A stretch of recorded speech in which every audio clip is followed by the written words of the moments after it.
40 నుంచి 60 వయసు స్త్రీలలో కామన్గా కనిపించేటువంటి క్యాన్సర్లో ఓవేరియన్ క్యాన్సర్ ఒకటి.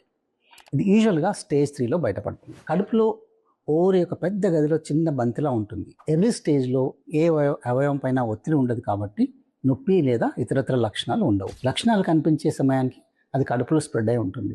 అప్పుడు ట్రీట్మెంట్ కూడా కష్టమవుతుంది. అందుకే స్క్రీనింగ్ పరీక్షలు చాలా ముఖ్యం. మరి ఎవరు జాగ్రత్తగా ఉండాలి?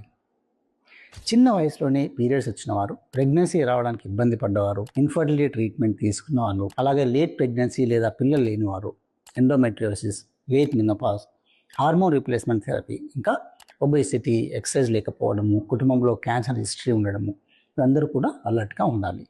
సింపుల్ అల్ట్రాసౌండ్ లేదా CA-125 రక్త పరీక్షలతో అండాశయం యొక్క క్యాన్సర్ని తొలి దశలోనే గుర్తించవచ్చు. ఎర్లీగా గుర్తిస్తే చాలా అండాశయ క్యాన్సర్స్ కేవలం ఆపరేషన్తోనే నయమవుతాయి. అందుకే మీ ఇంట్లో వారి హెల్త్ హిస్టరీ తెలుసుకొని రెగ్యులర్గా ఆరోగ్య పరీక్షలు చేసుకోవడానికి ఎంకరేజ్ చేయండి.